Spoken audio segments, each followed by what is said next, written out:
Gaza में cease fire चल रहा था, यह आपको पता है, लेकिन सीज फायर के बीच एकदम से क्या हुआ वो जानिए। इजराइल ने एकाएक गाजा पर फिर से हवाई हमले तेज कर दिए। इनमें 30 से अधिक फिलिस्तीनियों की मौत हुई है, ऐसी सूचना मिली है। लेकिन यह हमला किसी उकसावे के बिना नहीं हुआ है, यह भी बताना पड़ेगा आपको।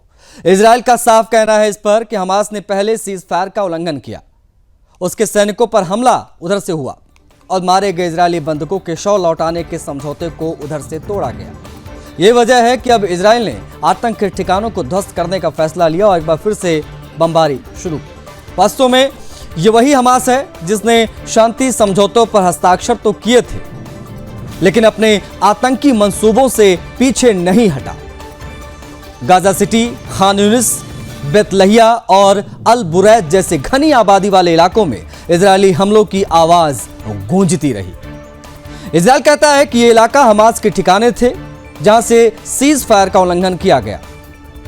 गाजा के अस्पतालों ने बताया कि मृतकों में महिलाएं और बच्चे शामिल हैं, लेकिन इजरायल का दावा क्या है जानिए। इजरायल का दावा है कि हमास इन्हीं परिवारों के बीच से आतंक चलाता है ताकि दुनिया उसके खिलाफ खड़ी ना हो पाए।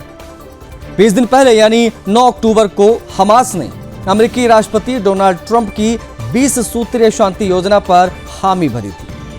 इसमें 29 सितंबर को वाशिंगटन में इजरायली प्रधानमंत्री यानी बेंजामिन नेतन्याहू की मौजूदगी में ये योजना पेश की गई थी। लेकिन आज हालात फिर से उसी मोड़ पर आ गए जहां इजरायल को मजबूरन कार्रवाई करनी पड़ी। इजरायली रक्षा मंत्री इजराइल कैट्स ने साफ कहा है कि हमास ने रेड लाइन क्रॉस कर दी है और अब उसकी भारी कीमत वो चुकाएंगे।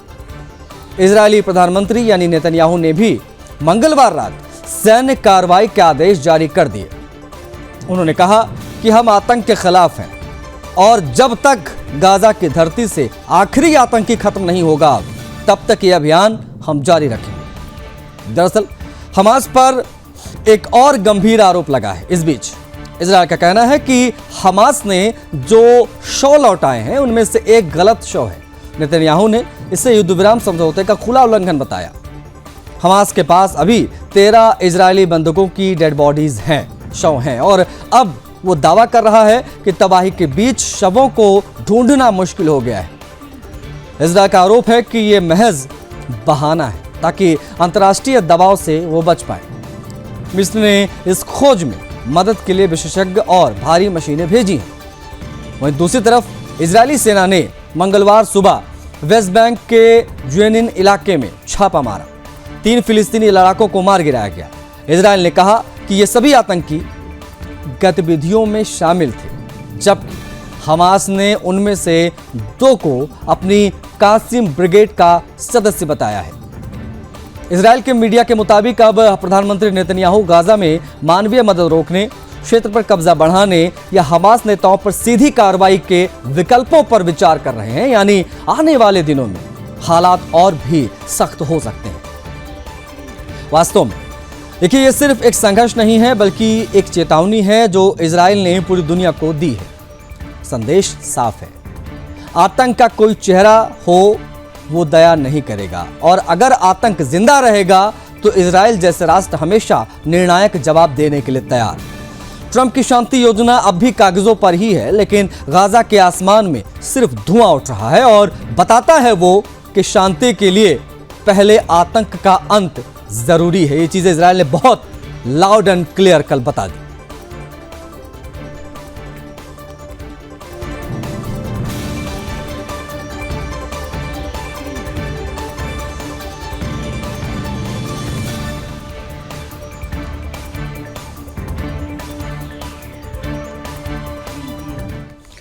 चलिए बढ़ेंगे आगे। वर्ल्ड वॉच में बात अगली खबर की। अगली खबर जो हम आपको बताने जा रहे हैं उसको लेकर पहले ही मैं स्पष्ट कर दूं कि यह कोई फिल्मी कहानी नहीं है। कुछ तस्वीरें हम आपको दिखाएंगे। ब्राजील के आसमान में चल रही लड़ाई की सच्चाई आज आपको हम दिखाएंगे। देखिए जरा, गोलियों की गूंज, हेलीकॉप्टर की गर्जना और ड्रोन से बरसते बम। ब्राजील के रियो डी जेनेरियो की सड़कों पर मौत ने डेरा डाला, उस दौरान की तस्वीरें हैं। ब्राजील की पुलिस ने देश के सबसे खतरनाक ड्रग माफिया रेड कमांड के खिलाफ अब तक का सबसे बड़ा ऑपरेशन छेड़ा था। ये वहीं की तस्वीरें हैं। सुबह का समय था जब रियो डी जेनेरियो के ऊपर पुलिस के हेलीकॉप्टर एकाएक मंडराने लगे। 2500 से ज्यादा पुलिसकर्मी एक साथ उतर गए और देखते देखते शहर के सबसे घने इलाकों में गोलियों की आवाज, गोलियों की तड़तड़ाहट सुनाई देने लगी। जवाब में रेड कमांड गैंग ने ड्रोन से बम बरसाने शुरू कर दिए। सड़कों पर जलते बैरिकेड लगाए गए ताकि पुलिस की टुकड़ियों को रोका जा सके। वास्तव में यह गिरोह है जो रियो की बस्तियों पर शासन चाहता है, जहां सरकारी कानून नहीं बल्कि अपराधियों का फरमान चलता है। ब्राजील पुलिस के मुताबिक इस भीषण मुठभेड़ में अब तक 64 लोगों की मौत हो चुकी है। इनमें 4 पुलिस अधिकारी शामिल हैं, जबकि 80 से ज्यादा अपराधियों को गिरफ्तार किया गया है। ऑपरेशन पूरे दिन चला, गोलियों की आवाजें गूंजती रही, आसमान में धमाकों का धुआं उठता रहा। करीब 3 लाख से ज्यादा लोगों को इस इलाके से बाहर नहीं निकलने दिया गया। हालत यह थी कि लोग अपने अपने घरों में कैद हो गए। रियो का यह इलाका अब किसी वॉर जोन से कम नहीं लग रहा है। अब इस पर पुलिस का कहना है कि इस ऑपरेशन की तैयारी 1 साल से चल रही थी। दरअसल रेड कमांड लंबे समय से हथियार और ड्रग्स के अंतर्राष्ट्रीय रूट्स पर कब्जा जमाने की कोशिश में था। पिछले कुछ महीनों में यह गिरोह लगातार दूसरे संगठन, खासकर थर्ड प्योर कमांड यानी टीसीपी के इलाकों में घुसपैठ कर रहा था और इसी वजह से हिंसक झड़पें बढ़ती गई। पुलिस ने अब इस नेटवर्क को ही खत्म करने के लिए कॉम्प्लेक्स 2 अलेमाओ और कॉम्प्लेक्स द पेन्हा जैसे ठिकानों पर एक साथ हमला बोला। ब्राजील में पुलिस के मुताबिक इस ऑपरेशन में 200 किलो से ज्यादा ड्रग्स, कई राइफल और भारी हथियारों का जखीरा बरामद किया गया। लेकिन सबके बीच सवाल यह है कि आखिर ये रेड कमांड है क्या चीज और कैसे ये ब्राजील की नसों में जहर घोल रहा था। दरअसल रेड कमांड यानी कमांडो वर्मेल्हो यानी सीवी ब्राजील का सबसे पुराना और ताकतवर अपराध संगठन है, गिरोह है अपराधियों का। इसकी शुरुआत 1970 के दशक में जेल के अंदर से हुई थी, जब ब्राजील सरकार ने वामपंथी विचारधारा वाले नेताओं को आम अपराधियों के साथ कैद किया था। 1970 में जेल में नेताओं ने अपराधियों के साथ मिलकर पुलिस के अत्याचारों से बचाव के लिए एक गठबंधन बनाया था और यही गठबंधन बाद में बाहर निकला और ड्रग्स, हथियार और हत्याओं की दुनिया में यह शामिल हो गया। आज ये संगठन सिर्फ ब्राजील में नहीं बल्कि पड़ोसी देशों तक फैला है। इसका कोई एक नेता नहीं होता है, हर इलाके में एक कमांडेंट होता है जो अपने क्षेत्र के ड्रग कारोबार, पैसे और हथियारों पर नियंत्रण रखता है।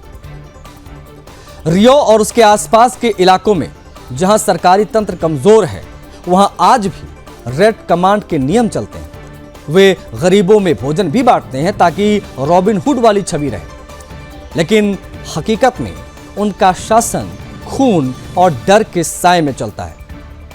ब्राजील सरकार का कहना है कि ऑपरेशन की टाइमिंग भी अहम है, क्योंकि अगले हफ्ते रियो में C40 मेयर समिट और प्रिंस विलियम के अर्थ शॉट प्राइज के आयोजन होने वाले हैं। इसके अलावा अमेजन शहर बोले में यूएन की स्कॉप 30 क्लाइमेट समिट की तैयारियां भी चल रही हैं। अब सरकार चाहती है कि अंतर्राष्ट्रीय आयोजन से पहले रियो में सुरक्षा व्यवस्था पूरी तरीके से दुरुस्त हो जाए जो होनी है। दरअसल ब्राजील की यह जंग सिर्फ अपराधियों से नहीं बल्कि उस मानसिकता से है जो ड्रग्स को ताकत का प्रतीक मानती है। यह कार्रवाई दिखाती भी है कि जब सरकार ठान ले तो सबसे मजबूत माफिया भी टिक नहीं पाएगा। रियो का ऑपरेशन अब बाकी दुनिया के लिए चेतावनी है कि अगर अपराध राज्य की सत्ता को चुनौती देगा तो जवाब कुछ इस प्रकार से गोलियों के माध्यम से दिया जाएगा।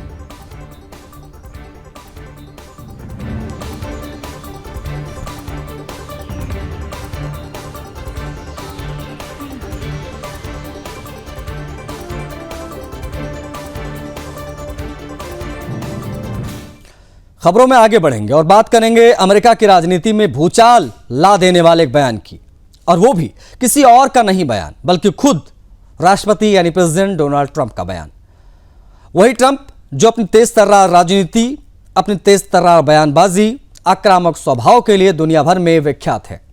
अब उन्होंने खुलकर कह दिया कि तीसरी बार राष्ट्रपति नहीं बन सकता, ये बहुत बुरा है। दरअसल ट्रंप ने अमेरिकी संविधान को उस सख्त धारा पर अफसोस जताया है, अमेरिकी संविधान की उस सख्त धारा पर जो किसी भी व्यक्ति को तीसरी बार प्रेसिडेंट बनने की अनुमति नहीं देता है। पत्रकारों से बातचीत में ट्रंप ने कहा कि अगर आप कानून पढ़ें तो साफ लिखा है कि मुझे तीसरी बार चुनाव लड़ने की अनुमति ही नहीं है। यह बहुत बुरा है। वास्तव में यह बयान सिर्फ एक शिकायत नहीं है, बल्कि उस व्यक्ति की झंझलाहट है जिसने दुनिया की सबसे शक्तिशाली कुर्सी को 2 बार संभाला और अब उसी कुर्सी पर लौटने की इच्छा को संविधान ने रोक दिया है। आपको बता दें कि ट्रंप से यह सवाल तब पूछा गया जब मंगलवार को उनसे 2028 के चुनाव में उपराष्ट्रपति पद पर उतरने की संभावनाओं पर सवाल किया गया, लेकिन ट्रंप ने साफ किया कि हाँ, मैं ऐसा कर सकता हूं, लेकिन मैं नहीं करूंगा। लोगों को यह पसंद नहीं आएगा। यानी ट्रंप अपनी राजनीतिक महत्वाकांक्षा को छिपा नहीं रहे हैं, पर अमेरिकी कानून की दीवार उनके सामने आकर खड़ी हो गई है और यह दीवार इतनी मजबूत है कि कोई भी नेता उसे लांघ नहीं सकता। इस बीच ट्रंप इस वक्त साउथ कोरिया के दौरे पर हैं, ये भी आपको बता दें। वहां के राष्ट्रपति ली जे म्यूंग से उन्होंने मुलाकात की, जहां दक्षिण कोरिया ने ट्रंप को अपने सर्वोच्च नागरिक सम्मान यानी कि ग्रैंड ऑर्डर ऑफ मुंगुंगुहा से सम्मानित किया। साथ ही राष्ट्रपति म्यूंग ने ट्रंप को एक सोने का मुकुट भी दिया, जो सम्मान की चमक और शक्ति दोनों का प्रतीक है। ट्रंप ने इस दौरे के दौरान एशिया प्रशांत आर्थिक सहयोग यानी APEC के कारोबारी नेताओं के साथ भी बैठक की और इस दौरान उन्होंने भारत के प्रधानमंत्री नरेंद्र मोदी की तारीफ की। प्रधानमंत्री मोदी शानदार दिखने वाले व्यक्ति हैं, लेकिन वो एक किलर है, बहुत सख्त। दरअसल ये सिर्फ तारीफ नहीं बल्कि ट्रंप का राजनीतिक विश्लेषण भी था, जिसमें उन्होंने मोदी की ताकत और रणनीति दोनों की मान्यता दी। ट्रंप ने पाकिस्तान के प्रधानमंत्री शहबाज शरीफ और सेना प्रमुख असीम मुनीर की भी इस दौरान प्रशंसा की। सागर की गहराइयों से उठा वो तूफान अब कहर बन चुका है और नाम है मेलिसा, जो 295 किलोमीटर प्रति घंटे की रफ्तार से जमाइका के तट से आकर टकरा गया। हवाओं की चीख, समंदर की गरज और बारिश की बौछारों ने कैरेबियन को हिला दिया। देखिए, सिर्फ एक तूफान नहीं, यह प्रकृति का प्रचंड रूप रहा जिसने पूरे देश को डरा दिया। दरअसल हरिकेन मेलिसा ने मंगलवार रात जमैका में प्रवेश किया। तूफान का ये नाम। कुछ ही घंटों में बर्बादी का मंजर भी दिखने लगा। पूरा देश जलमग्न सा हो गया, सड़कों पर पानी भर गया, कई घरों की छतें उड़ गई, बिजली के खंभे गिर गए, पेड़ जड़ों समेत उखड़ गए। संयुक्त राष्ट्र यानी UN ने इसे सदी का सबसे ताकतवर तूफान बताया। वास्तव में इस तूफान की रफ्तार इतनी तेज थी कि कुछ ही घंटों में कैटेगरी 5 की श्रेणी में पहुंच गया, यानी 295 किलोमीटर प्रति घंटे की रफ्तार से हवाएं। ऐसा वेग जो मजबूत कंक्रीट की दीवारों को भी हिला दे। इससे पहले यह तूफान हैती और डोमिनिकन रिपब्लिक में तबाही मचा चुका था और अब ये अपनी दिशा बदलते हुए क्यूबा की ओर बढ़ रहा है। क्यूबा में पहले से ही अलर्ट जारी कर दिया गया है। करीब 6 लाख लोगों को सुरक्षित स्थानों पर पहुंचाया गया है। वहीं जमैका में भी 28,000 से अधिक लोगों को राहत शिविरों में भेजा गया। हालांकि राहत की बात यह है कि अब हवाओं की रफ्तार घटी है। 295 किलोमीटर की जो रफ्तार थी 215 पर सिमटी है, यानी मेलिसा अब कैटेगरी 4 का तूफान है, लेकिन खतरा बहुत ज्यादा है। अमेरिकी वायुसेना रिजर्व के 403वें विंग के हरिकेन हंटर्स ने इस तूफान के भीतर से एक चौंका देने वाला वीडियो भी जारी किया है, जिसमें मेलिसा के आंख यानी कि केंद्र का दृश्य साफ दिखाई दे रहा है। यह वीडियो उस समय रिकॉर्ड किया गया जब तूफान रविवार को जमैका की ओर बढ़ रहा था। तस्वीरें प्रकृति के उस डरावने रूप की झलक दिखा रही हैं जो सभ्यता के क्षण भर में मिटा सकता है किसी को भी।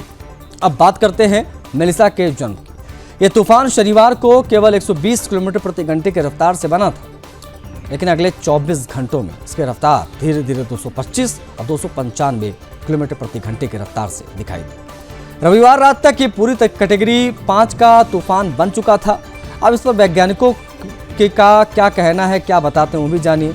किसी हरिकेन की रफ्तार 252 किलोमीटर प्रति घंटे से अधिक होती है तो वो सबसे खतरनाक श्रेणी में गिना जाता है।